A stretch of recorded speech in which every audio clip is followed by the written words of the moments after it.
नमस्ते दोस्तों, ज्ञान गंगा चैनल में आप लोगों का स्वागत है। आज का वीडियो ध्यान द्वारा आपके ऊपर तंत्र प्रयोग हुआ है या नहीं, इसका पता कैसे लगाया जाए।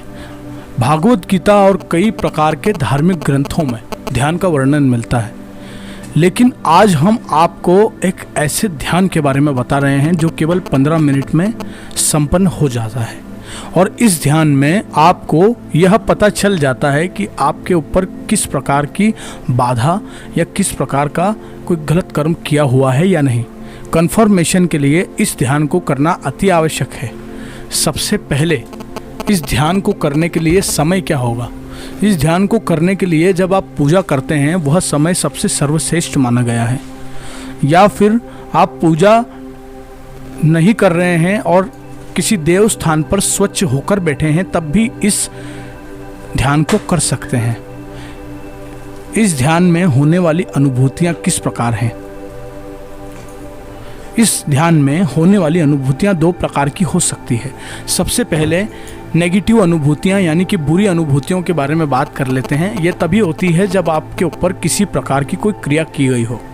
सबसे पहली अनुभूति घबराहट होना शुरू हो जाएगी आपको ध्यान करते वक्त।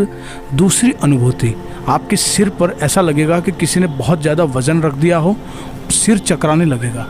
तीसरी अनुभूति, आपको सांस लेने में तकलीफ भी हो सकती है।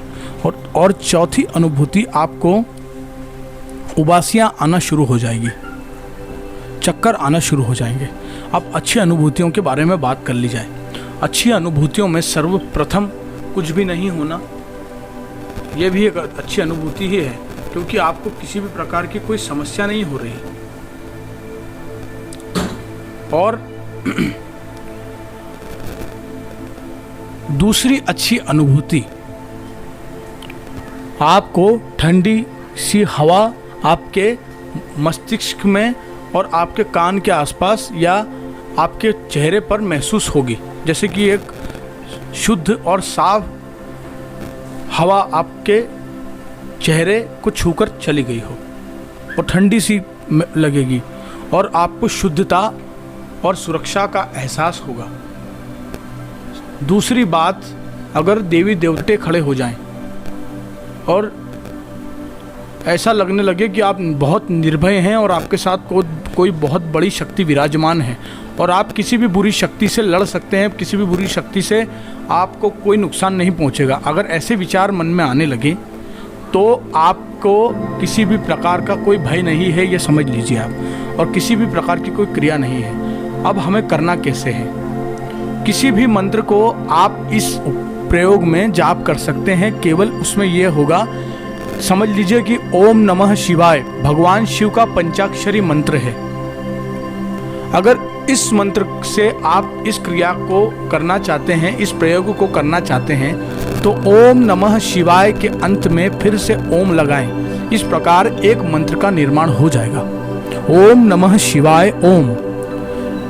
यदि ओम नमः शिवाय ओम कहा जाए तो मंत्र की ऊर्जा मंत्र में कैद होकर आपके शरीर में कुछ समय के लिए विराजमान हो जाती है, जिससे यदि आपके शरीर में बुरी ऊर्जा है तो वह उस अच्छी ऊर्जा को सहन नहीं कर पाएगी।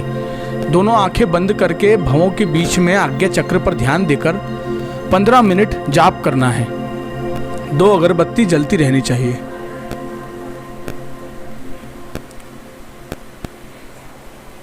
दो अगरबत्ती जलती रहे और 15 मिनट ध्यान करने के बीच में जो मैंने अनुभूतियां बताई है, उसमें से अच्छी अनुभूतियां भी हो सकती है, बुरी भी हो सकती है, यदि किसी ने आपके ऊपर किसी प्रकार की कोई क्रिया की हुई है।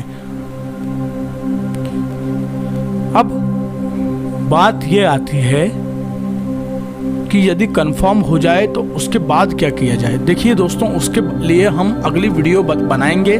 उसके लिए हम तंत्र मंत्र की काट के बारे में और उसके लक्षण के बारे में बात करेंगे। इसके लिए आप कमेंट में ज़रूर अपनी राय दें और किस प्रकार की साधना या तंत्र या प्रयोग के बारे में आप जानना चाहते हैं, उसके लिए भी अपनी राय हमें अवश्य दें, ताकि हमें प्रेरणा मिल सके, ताकि हमें प्रोत्साहन मिल सके। दोस्तों ऐसी ही वीडियोस के लिए हमारे चैनल को अभी सब्सक्राइब करें और हमारी वीडियो को लाइक एंड शेयर ज़रूर करें। धन्यवाद।